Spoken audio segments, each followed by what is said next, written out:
বাংলা বর্ষবরণ উদযাপনে অপেক্ষায় দেশ। মঙ্গল শোভাযাত্রার জন্য প্রস্তুত চারুকলা। রমনা বটমূলে নিরাপত্তা বলয়। বিকেল 5টা পর্যন্ত প্রবেশের সুযোগ থাকবে। 5টার পরে আর কেউ এখানে প্রবেশ করতে পারবেন না। ভার্চুয়াল জগতে নববর্ষকে কেন্দ্র করে অনাকাঙ্ক্ষিত পরিস্থিতি সৃষ্টি করতে না পারে সেজন্য র্যাব, সাইবার মনিটরিং টিম অনলাইনে সার্বক্ষণিক নজরদারি অব্যাহত রেখেছে। ট্রেনে ঈদ ফিরতি যাত্রা শুরু। বাড়ির টানে আজও ঢাকা ছাড়ছে মানুষ। আনন্দ উদযাপনে বিনোদন কেন্দ্রে ভিড়। এখানে ফ্যামিলি নিয়ে অনেক মজা করতে পারতেছি। এখানকার সূর্যাস্ত সূর্যোদয় দেখেছি, লাল কাঁকড়ার যে পিঠাচেরা দেখেছি। কুয়াকাটা আসলাম, এই জায়গায় অনেক এনজয় করলাম। খুব অল্প সময়ের ভিতরে কোনো ঝামেলা ছাড়াই আসতে পারছি এবং এইখানে নিরাপত্তার ব্যবস্থা খুব সুন্দর। দুর্নীতির কারণে দেশের মানুষ ভালো নেই দাবি বিএনপির। গুম খুন নির্যাতনের তথ্য কাল্পনিক বলছে আওয়ামী লীগ। স্বাধীনতার 53 বছরেও করা যায়নি মুক্তিযোদ্ধাদের পূর্ণাঙ্গ তালিকা। জামুকার তালিকা আমলা নির্ভর বলছেন গবেষকরা। এবং মধ্যপ্রাচ্যে আরেক যুদ্ধের দাবাবা। ইসরায়েলে হামলা চালাতে পারে ইরান। সিডনিতে শপিং মলে হামলায় নিহত অন্তত 6। সংবাদ সন্ধ্যায় দেখছিলেন একেএস টিম টিবার সংবাদ শিরোনাম। সঙ্গে আছি আমি ফারদাস জুই। পরিবার পরিজন থেকে বিতাড়িত অসহায় অনেক বাবা মা। বৃদ্ধাশ্রমে এখন নিঃসঙ্গ নির্মম জীবন তাদের।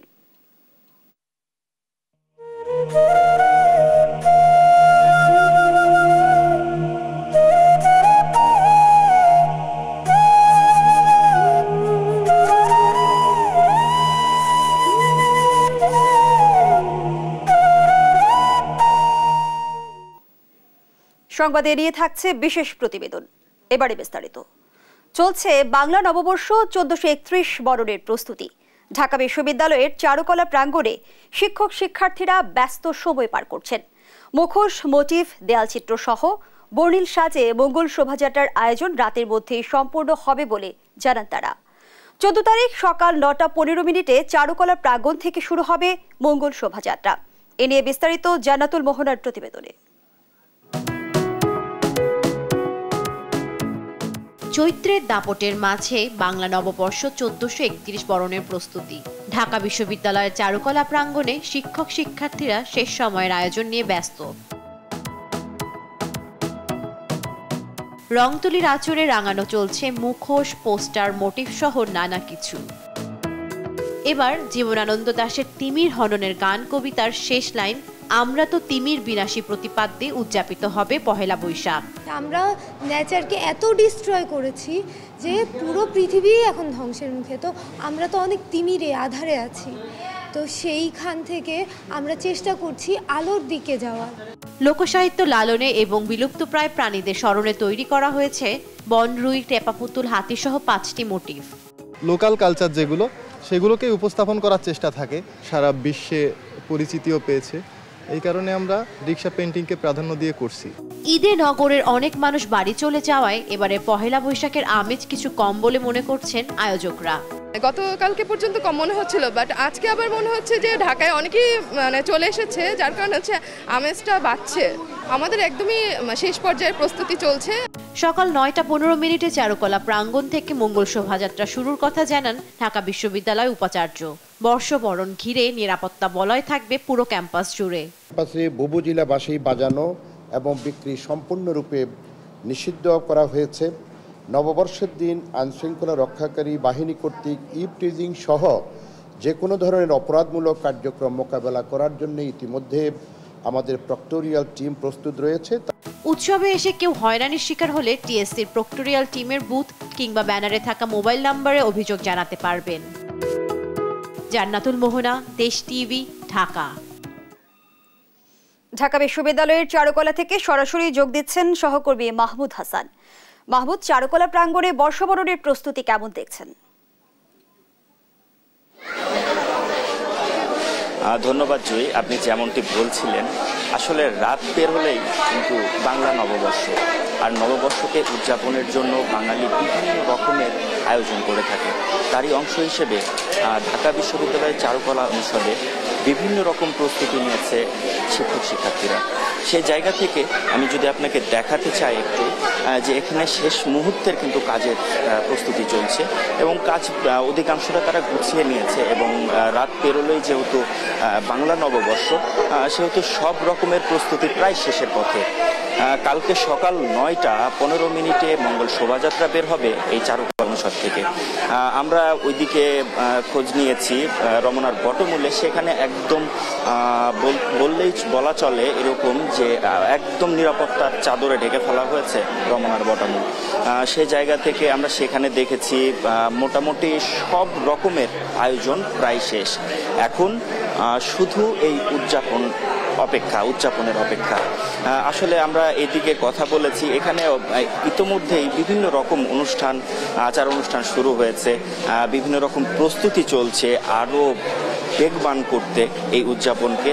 আসলে ঈদের পরপরই এই নববর্ষ, তো আসলে ঈদের ছুটি, নববর্ষের উদযাপন, ঈদের উদযাপন, আনন্দ উদযাপন সবকিছু মিলিয়ে যেন আনন্দতে একটা আলাদা মাত্রা যোগ করেছে।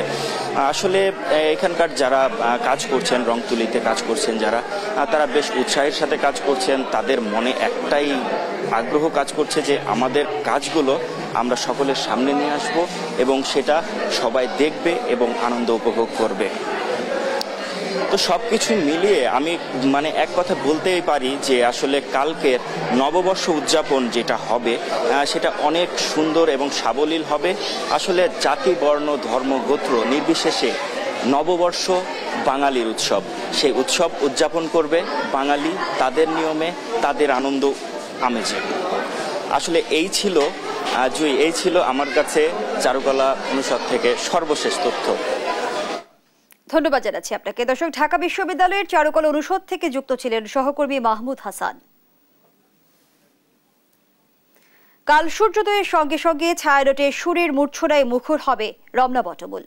কোনো হামলার আশঙ্কা না থাকলেও রমনা, ঢাকা বিশ্ববিদ্যালয় সহ আশপাশের এলাকায় সর্বোচ্চ নিরাপত্তা ব্যবস্থা নিয়েছে আইন শৃঙ্খলা বাহিনী। সন্ধ্যার মধ্যে সব আয়োজন শেষ করার আহ্বান জানিয়েছেন ডিএমপি কমিশনার। আর রাজধানীর পাশাপাশি সারা দেশের বর্ষবরণ অনুষ্ঠানের নিরাপত্তা নিশ্চিত করার কথা জানান র্যাব মহাপরিচালক। জানাতুল মোহনার প্রতিবেদন জানাচ্ছেন জুবাইর রাসেল। বাঙালির অন্যতম উৎসব পহেলা বৈশাখ ঐতিহ্য ধরে রেখে বাংলা বর্ষবরণে প্রস্তুত রমনার বটমূল। চলছে ছায়ানটের শেষক্ষণের আয়োজন। শনিবার সকালে রমনা বটমূলে নিরাপত্তা ব্যবস্থা পরিদর্শনে আসেন ডিএমপি কমিশনার।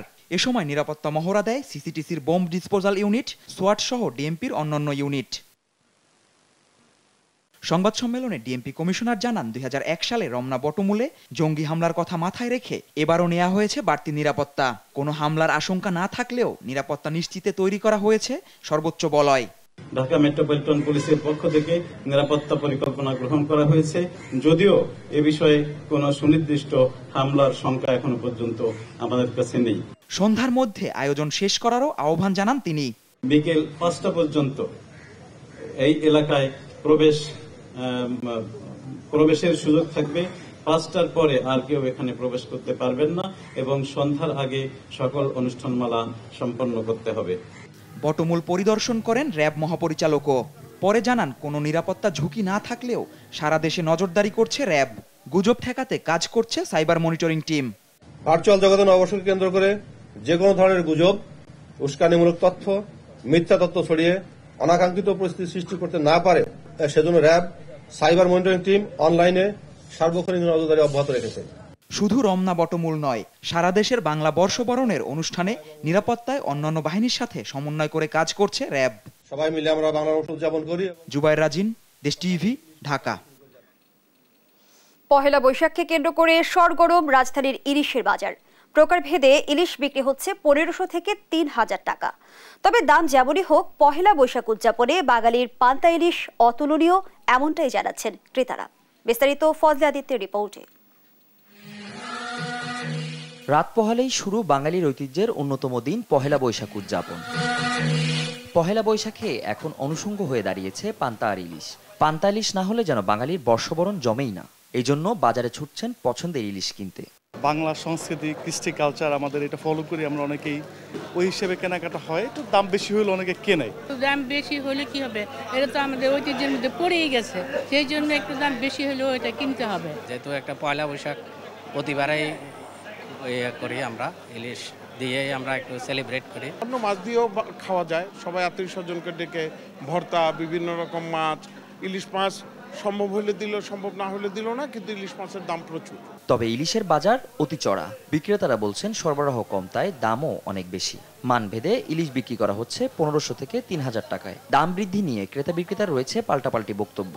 মানুষে 1 কেজি মাছ 2500 টাকা কেজি, আর সাধারণ মানুষ 1200-1300 তো সবাই খাইতে, তো দাম দেখে অনেক মানুষ খাইতে পারে না। দাম একটু বেশি, আপনার 1 কেজি প্লাস যেটা এটা আপনার লাইনের টইলে আপনার 2700-2800 বিকতে আছে, আবার ফ্রোজিংটা আছে ওইটা বিক্রি আপনার 1800-1700 এরকম। জাটকার একবারে নিষেধ হওয়ার কারণে যে মাছ ধরা কম পড়ার কারণে মাছের রেটটা একটু বেশি। 1431 বঙ্গাব্দ বাঙালির জীবনে নিয়ে আসুক শুভ শক্তির বার্তা, এই প্রত্যাশা সবার। ফজলে আদিত্য, দেশ টিভি, ঢাকা। ঈদ ছুটি শেষে শুরু হয়েছে ফিরতি যাত্রা।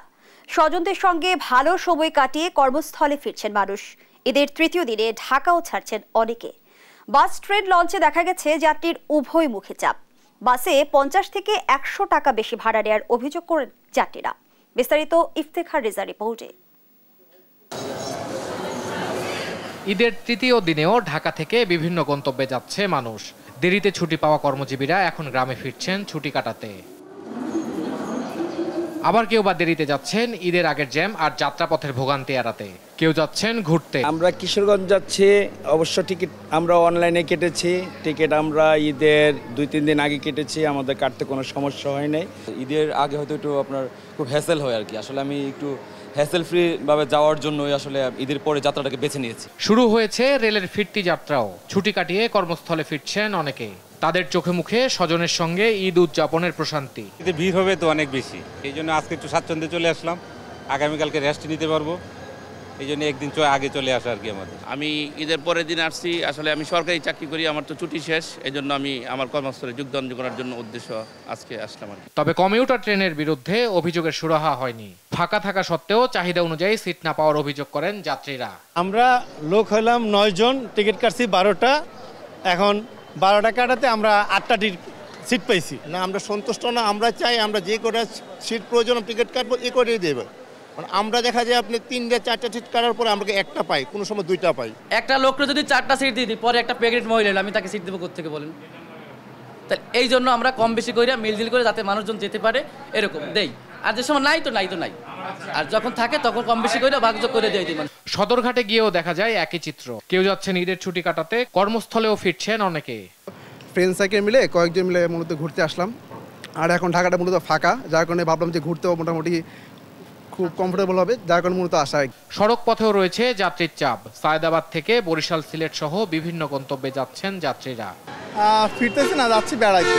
হঠাৎ করে ডিসিশন, হঠাৎ করে অনুষ্ঠান, সেখানেই মূলত যাওয়া। অনেক লোক এখানে কিছু বিড়ম্বনা সৃষ্টি করে, সেই বিড়ম্বনা আমরা এড়িয়ে চলার জন্য আমরা সতর্কভাবে টিকিট কাটা হচ্ছে আমাদের। ছুটি শেষে ফেরা যাত্রীর সংখ্যাও কম নয়। ইফতেখার রেজা, দেশ টিভি, ঢাকা। পরিজনের টানে আজও ঢাকা ছাড়ছে মানুষ। সদরঘাট থেকে সরাসরি যোগ দিচ্ছেন সহকর্মী নিয়াজ মোর্শেদ। নিয়াজ, বাড়ি ফেরা মানুষের ভিড় আজ কেমন দেখছেন? ইতিমধ্যে ফিরতি যাত্রাও শুরু হয়েছে, সব মিলিয়ে জানাবেন। জুই, আপনাকে ধন্যবাদ। যেমনটি আপনি বলেছিলেন, সদরঘাটে কিন্তু আপনার আজকেও কিন্তু বেশ একটু যাত্রীদের চাপ রয়েছে, তবে স্বাভাবিকের মতো যাত্রী চাপ কিন্তু আসলে এখন নেই। যেটি বলতে চেয়েছিলাম সেটি হলো, আমরা এখানে এসে যারা লঞ্চের যারা কর্মকর্তা রয়েছেন তাদের সাথে আমরা কথা বলেছি। তারা বলছেন যাত্রী আসলে চাপ কিছুটা রয়েছে, তবে স্বাভাবিক দিনে যে যাত্রীগুলো যায় সেই রকম চাপ আসলে সদরঘাটে নেই। এবং আরেকটু বলে রাখি, আমরা কেউ একজন যাত্রীর সাথে কথা বলেছিলাম, তারা বলছেন কেউ আসলে ঈদের যে আপনার যে চাপ থাকে যাওয়ার সময় সেটি আসলে মূলত এড়াতেই আজকে তারা আসলে যাত্রাটাকে বেছে নিয়েছেন এবং যাদের আসলে একটু অনেকে আত্মীয় স্বজনের বাড়িতে বেড়াতে যাবেন সেই কারণে তারা আজকে আর কি যাচ্ছেন। ঈদটা ঢাকায় তারা করেছেন এবং অনেক কর্মজীবী মানুষ রয়েছে যারা ঈদের ছুটি পাননি বা তারা আসলে এখানেই বিভিন্ন ব্যবসা বাণিজ্য করেছেন এবং ঈদটাকে তারা আসলে ব্যবসা বাণিজ্য হিসেবে তারা বেছে নিয়েছেন এবং ঈদে একটা মানুষের একটা চাপ থাকে এবং ব্যবসা বাণিজ্যের একটা ভালো সময় কাটে সেই কারণে আর কি তারা আজকে কিন্তু আপনার এই যাত্রাটা বেছে নিয়েছেন। এই 2 দিন তারা আসলে ব্যবসা করেছেন ঢাকাতে এবং তারা আজকে পরিবারের সাথে সময় কাটাতে তারা বাড়িতে ফিরছেন। এবং আপনাকে একটু বলে রাখি যে আমরা কিন্তু সদরঘাটে যে দুর্ঘটনা ঘটেছিল সেই সদরঘাটের দুর্ঘটনার পরে কিন্তু আজকে আমরা যে চিত্রটি দেখছি সেটি হলো প্রত্যেকটা সিঁড়িতেই কিন্তু আসলে রেলিং রয়েছে এবং আপনার বেশ নিরাপত্তা ব্যবস্থাও রয়েছে। ফায়ার সার্ভিসেস যারা বাহিনী রয়েছে তারা কিন্তু আসলে টহল দিচ্ছেন এবং সেই সাথে নৌ নিরাপত্তায় যারা দায়িত্ব রয়েছেন তারাও আসলে বেশ তৎপর রয়েছেন। আজকে আমরা সেই চিত্রটি কিন্তু সদরঘাটে এসে দেখলাম।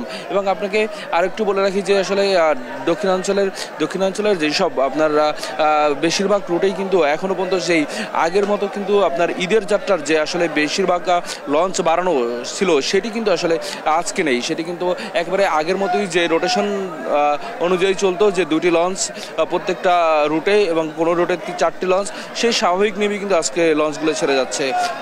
এই ছিল আমার কাছে রাজধানীর সদরঘাট থেকে সর্বশেষ তথ্য। ধন্যবাদ জানাচ্ছি আপনাকে। দর্শক, সদরঘাট থেকে জানাচ্ছিলেন নিয়াজ মোর্শেদ। আনন্দে ঘোরাফেরা, শিশু কিশোর সহ সকল বয়সের মানুষ ঈদে চায় বাড়তি কিছু আনন্দ। ঈদের লম্বা ছুটি আর পহেলা বৈশাখের আনন্দ উপভোগ করতে বিনোদন কেন্দ্রগুলোতে দর্শনার্থীদের ভিড়। দেশের বিভিন্ন স্থান থেকে অসংখ্য পর্যটকের সমাগম হয়েছে পর্যটন স্পটগুলোতে। ঈদ আনন্দ বর্ণিল করতে মানুষ ছুটছেন বিভিন্ন গন্তব্যে। প্রিয়জনের সঙ্গে উৎসবের 3য় দিনেও বিনোদন কেন্দ্রগুলোই ভিড় জমিয়েছেন দর্শনার্থীরা। এবার ঈদের সাথে যোগ হয়েছে বাংলা বর্ষবরণ। সব মিলিয়ে লম্বা ছুটিতে পর্যটকদের পদচারণে মুখর পর্যটন নগর কক্সবাজার। 18 কিলোমিটার দীর্ঘ সমুদ্র সৈকতের একই স্থানে দাঁড়িয়ে সূর্যোদয় সূর্যাস্তের মনোরম দৃশ্য উপভোগে পর্যটকদের কাছে আকর্ষণীয় স্থান হয়ে উঠেছে কুয়াকাটা। পর্যটকদের পদভারে মুখর হয়ে উঠেছে কুয়াকাটার সব স্পট। পরিবেশ এবং প্রাকৃতিক সৌন্দর্য অনেক সুন্দর। এখানকার সূর্যাস্ত সূর্যোদয় দেখেছি, এখানে আসতে অনেক সুন্দর লাগছে। আর পদ্মা সেতু হওয়ার পরে আমরা 5 ঘন্টা এখানে চলে আসতে পারলাম। এর মতো আর মানে খুশির কোনো কিছু না। আমরা এই প্রথম আসলে কুয়াকাটা এসেছি, খুব অল্প সময়ের ভিতরে কোনো ঝামেলা ছাড়াই আসতে পারছি এবং এইখানে নিরাপত্তার ব্যবস্থা খুব সুন্দর। লম্বা ছুটিতে আবাসিক হোটেল, মোটেল এবং রিসোর্টগুলো পর্যটকে পরিপূর্ণ। ফার্স্ট ক্লাস যে সমস্ত স্ট্যান্ডার্ড হোটেলগুলি 100% বুকিং আগাম হয়ে গেছে, আর অন্যান্য হোটেলগুলি 20% to 30% বুকিং আছে। নিরাপত্তা নিশ্চিত ও দিক নির্দেশনা দিয়ে সহযোগিতা করছে টুরিস্ট পুলিশ। প্রশিক্ষিত জনবল প্রতিটি পর্যটন স্পটে নিয়োজিত রয়েছে, পর্যাপ্ত সংখ্যক জনবল আমাদের নিয়োজিত করা হয়েছে। আমরা বিভিন্নভাবে প্যাট্রোলিং এর ব্যবস্থা করে যাচ্ছি। টানা 6 দিনের ছুটিতে প্রাণ ফিরেছে নরসিংদীর ড্রিম হলিডে পার্কে। সব বয়সী মানুষ ভিড় জমিয়েছেন এখানে। ঝিনাইদহের বিনোদন কেন্দ্রগুলোয় দর্শনার্থীরা ঈদের আমেজ পরিপূর্ণ করতে সময় কাটাচ্ছেন। এখানের পরিবেশটা অনেক ভালো, এমনকি এখানে সাঁতার কাটার অনেক কিছু সুবিধা পাচ্ছি আমরা। সাঁতার কাটলাম, ছোট ভাই ভাগ্নে ভাসতে মিলে সবাই মিলে এসেছি, এখানে অনেক এনজয় করলাম। আনন্দে মেতে ওঠার জন্য পঞ্চগড়ের একমাত্র বিনোদন পার্ক হিমালয় ঈদের 3য় দিনেও উপচে পড়া ভিড়। প্রিয়জনের সাথে সুন্দর সময় কাটাতে পেরে খুশি দর্শনার্থীরা। শুভশ্রী রায়, নিউজ ডেস্ক, দেশ টিভি। বাংলা নববর্ষ উপলক্ষে দেশবাসীকে শুভেচ্ছা জানিয়েছেন প্রধানমন্ত্রী শেখ হাসিনা। এক ভিডিও বার্তায় এই শুভেচ্ছা জানান তিনি। প্রিয় দেশবাসী, আসসালামু আলাইকুম। বর্ষ পরিক্রমায় আবারও আমাদের মাঝে ফিরে এসেছে নতুন বছর। আপনারা যারা দেশে বিদেশে অবস্থান করছেন, বাংলাদেশের সকল ভাই বোনকে জানাই বঙ্গাব্দ 1431-এর শুভেচ্ছা। শুভ নববর্ষ। আসুন নতুন বছরে অতীতের সকল ব্যর্থতা, দুঃখ, গ্লানি পিছনে ফেলে সুন্দর ভবিষ্যৎ বিনির্মাণের লক্ষ্যে একযোগে কাজ করি। কবি সুফিয়া কামালের ভাষায় উচ্চারণ করতে চাই, পুরাতন গত হোক, যবনিকা করি উন্মোচন, তুমি এসো হে নবীন, হে বৈশাখ নববর্ষ, এসো হে নতুন, শুভ নববর্ষ। বাংলাদেশে ইসরায়েলের কার্গো বিমান অবতরণকে রহস্যজনক ও উদ্দেশ্যমূলক বলে মনে করছে বিএনপি। দলের নেতারা আরো বলেন, দুর্নীতি আর অপশাসনের কারণে নতুন বছরকে ভালোভাবে বরণ করতে পারবে না দেশের মানুষ। আজিজুর রহমান কিরণের রিপোর্ট। গাজায় হামলার পর থেকেই ইসরায়েল সরকারের উপর ক্ষোভ প্রকাশ করে যুদ্ধবিরতির আহ্বান জানিয়ে আসছিল বাংলাদেশ, কিন্তু হঠাৎ করে বাংলাদেশের বিমানবন্দরে ইসরায়েলের 2 কার্গো জাহাজ অবতরণ করে। এতে সরকারের ভূমিকা নিয়ে প্রশ্ন তুলেছে বিএনপি। এটি অত্যন্ত দুঃখজনক। তাদের বন্ধুই হলো বর্তমান বিশ্বে আমেরিকা এবং ভারত। ভারত আমাদের নিকট প্রতিবেশী, তারা ইতিমধ্যেই আমাদের প্রভু সেজে বসেছে এবং আমাদের দেশের সব কিছুই এখন তাদের অঙ্গুলি হেলনে পরিচালিত হয়। যেখানে মানুষের দায়বদ্ধতা নাই, সরকারের দায়বদ্ধতা নাই, জনগণের কোনো অধিকার নাই, সেই ধরনের রাষ্ট্রে আমাদের মুসলমানদের শত্রু ইসরায়েল এসে পাখা গজাবে, তারা এখানে অবাধে বিচরণ করবে, এটাই তো স্বাভাবিক। এইটুকু বলবো যে এটা খুবই রহস্যজনক এবং উদ্বেগজনক। দেশবাসীকে নতুন বছরের শুভেচ্ছা জানিয়েছে বিএনপি, তবে দলের নেতাদের অভিযোগ স্বস্তিতে নেই মানুষ। বলেন, উৎসবে আনন্দ নেই মানুষের। অন্যায়, অবিচার, অত্যাচার, দুঃশাসন, অপশাসন সমস্ত কিছুকে ভাসিয়ে দিয়ে আমরা জনগণের শাসন প্রতিষ্ঠিত করব।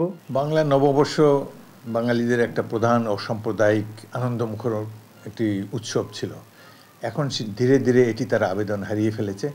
এটি এখন বিজাতীয় সংস্কৃতি এর উপরে ভর করেছে। সাধারণ মানুষ এর সাথে আর কোনো একাত্মতা বোধ করে না। সরকারের ভুল পররাষ্ট্রনীতি এবং অব্যবস্থাপনার কারণে কুকিচিন ও রোহিঙ্গা সহ বিভিন্ন কারণে দেশের মানুষ নিরাপত্তাহীনতায় ভুগছে বলে মনে করছে বিএনপি নেতারা। আজিজুর রহমান কিরণ, দেশ টিভি, ঢাকা। আওয়ামী লীগের সাধারণ সম্পাদক ওবায়দুল কাদের বলেছেন, গুম খুন নিয়ে বিএনপির দেয়া তথ্য মিথ্যা ও বানোয়াট। আর দলের যুগ্ম সাধারণ সম্পাদক মাহবুবুল আলম হানিফ বলেন, ভারতীয় পণ্য বর্জন বিএনপি নেতাদের সস্তা রাজনীতি ছাড়ার কিছুই না। জুবাইর রাজিনের ডেস্ক রিপোর্ট। শনিবার এক বিবৃতিতে আওয়ামী লীগ সাধারণ সম্পাদক ওবায়দুল কাদের বলেন, দেশের মানুষ যখন নিরাপদ পরিবেশে ঈদ উদযাপনে ব্যস্ত, ঠিক তখন বিএনপি নেতারা গুম খুনের কাল্পনিক তথ্য দিয়ে জনগণকে বিভ্রান্ত করছে। বলেন, মির্জা ফখরুলের দেয়া গুম খুন ও মামলার সংখ্যা সম্পূর্ণ বানোয়াট। এদিন সকালে কুষ্টিয়ায় এক অনুষ্ঠানে যোগ দেন আওয়ামী লীগের যুগ্ম সাধারণ সম্পাদক মাহবুবুল আলম হানিফ। পরে সাংবাদিকদের বলেন, ভারতীয় পণ্য বর্জন বিএনপি নেতাদের সস্তা রাজনীতি ছাড়া আর কিছুই না। কোনো দেশের পণ্য বর্জন এটা আসলে একটা সস্তা রাজনীতি ছাড়া কিছু না। এতে কোনো সুফল আসে না, এটা বরং রাজনৈতিকভাবে দেউলিয়াতের বহিঃপ্রকাশ ঘটে। বেগম খালেদাকে নিয়ে তার অসুস্থতা নিয়ে রাজনীতি করলে এটা বিএনপি করছে, কারণ তাকে উন্নত চিকিৎসার কথা বলার জন্য বহুবার বিএনপি দাবি করেছেন বিদেশে পাঠানোর জন্য, কিন্তু কখনো তারা আইনগত প্রক্রিয়া যায় নাই। একই দিন কুমিল্লায় ঈদ পুনর্মিলনী অনুষ্ঠানে স্থানীয় সরকার মন্ত্রী বলেন, দলীয় মনোনয়ন না থাকায় এবারের উপজেলা নির্বাচন প্রার্থীদের জনপ্রিয়তা যাচাইয়ের সুযোগ। আমি কোনো মনোনয়ন দেব না। যারা দলের ভিতরে যে কয়জন একজন অথবা একাধিক ব্যক্তি যদি নির্বাচন করেন, অন্য দল যদি নির্বাচন করতে চান, তাদের সবাইকে স্বাধীনতা দেওয়া আছে। অতএব আমরা এ ব্যাপারে আর কোনো কনফিউশন থাকার দরকার নেই। আমার মনোনীত প্রার্থী কেউ নয়। নির্বাচনে আওয়ামী লীগ ও সহযোগী সংগঠনের যে কেউ প্রার্থী হতে পারবেন বলেও জানান তিনি। তাদের নিজের প্রার্থী। জুবাইর রাজিন, নিউজ ডেস্ক, দেশ টিভি। ভয়াবহ ছুরি হামলায় রক্তাক্ত অস্ট্রেলিয়ার জনবহুল শহর সিডনি। ওয়েস্টফিল্ড মলে শনিবারের এ হামলায় নিহত হয়েছেন অন্তত 6 জন, আহত শিশু সহ বেশ কয়েকজন। পরে পুলিশের গুলিতে নিহত হন সন্দেহভাজন হামলাকারী নিজেও। শপিং মল থেকে এরই মধ্যে উদ্ধার করা হয়েছে আটকে পড়া শতাধিক ব্যক্তিকে। ছুরি হামলার ঘটনায় পুরো মলে আতঙ্ক ছড়িয়ে পড়ে। খবর পেয়েই ঘটনাস্থলে ছুটে যায় পুলিশ। এলাকাটি সাধারণ মানুষকে এড়িয়ে চলার আহ্বান জানিয়েছে কর্তৃপক্ষ। হামলায় হতাহতদের পরিবারের প্রতি গভীর শোক জানিয়েছেন অস্ট্রেলিয়ার প্রধানমন্ত্রী অ্যান্থনি আলবানিজ।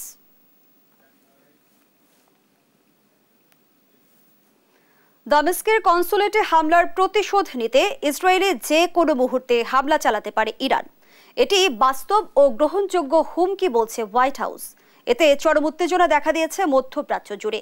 তবে ইসরায়েলের বিরুদ্ধে এমন আগ্রাসী পদক্ষেপ না নিতে তেহরানকে আবারও সতর্ক করেছেন মার্কিন প্রেসিডেন্ট জো বাইডেন। আর সব পক্ষকে শান্ত থাকার আহ্বান জানিয়েছে চীন। লুৎফর কবিরের রিপোর্ট। মধ্যপ্রাচ্যে বাজছে যুদ্ধের দামামা। সিরিয়ায় ইরানি কনসুলেটে ইসরায়েলি হামলার জেরে নতুন করে যুদ্ধ ছড়িয়ে পড়ার শঙ্কা জেগেছে। প্রতিশোধ নিতে যে কোনো সময় ইসরায়েলের ড্রোন ও দূরপাল্লার ক্ষেপণাস্ত্র হামলা চালাতে পারে ইরান, এমন সতর্কবার্তা দিচ্ছে পশ্চিমা গোয়েন্দা সংস্থাগুলো। তেহরান বলছে 2 শীর্ষ কমান্ডার সহ 7 কর্মকর্তাকে হত্যার প্রতিশোধ অনিবার্য। এই বাস্তবতায় বড় ধরনের সামরিক প্রস্তুতি নিচ্ছে ইসরায়েল। আর ইরানের হামলা ঠেকাতে নেতানিয়াহু সরকারকে সব ধরনের সামরিক সহায়তার প্রতিশ্রুতি দিয়েছে মার্কিন প্রশাসন। এই পরিস্থিতি নিয়ে যুক্তরাষ্ট্র কি ভাবছে এ নিয়ে সাংবাদিকদের প্রশ্নের মুখে পড়েন মার্কিন প্রেসিডেন্ট। ইসরায়েলকে রক্ষা করতে আমরা প্রতিশ্রুতিবদ্ধ। তাদের প্রতি আমাদের সমর্থন থাকবে। ইসরায়েলের সুরক্ষায় অবশ্যই সহযোগিতা করব এবং ইরান কখনো ইসরায়েলে হামলায় সফল হতে পারবে না। সম্ভাব্য হামলার বিষয়ে 2 জন মার্কিন কর্মকর্তা সিএনএনকে বলেছেন, মধ্যপ্রাচ্যে ইসরায়েলের স্থাপনা অথবা সরাসরি ভূখণ্ডটিতে হামলা ঠেকিয়ে দেওয়ার পরিকল্পনা নিয়েছে যুক্তরাষ্ট্র। লোহিত এবং এডেন উপসাগরে যেভাবে ইয়েমেনের হুতিদের ক্ষেপণাস্ত্র ও ড্রোন প্রতিহত করা হয়েছিল, একই কায়দায় এমন পদক্ষেপ নিতে পারে বাইডেন প্রশাসন। মধ্যপ্রাচ্যে অস্থিরতার পেছনে যুক্তরাষ্ট্রকে ইঙ্গিত করেছে চীন। দামেস্কে ইরানি কনসুলেটে ইসরায়েলি হামলায় নিন্দা জানান দেশটির পররাষ্ট্র মন্ত্রণালয়ের এই মুখপাত্র। লুৎফর কবির, নিউজ ডেস্ক, দেশ টিভি।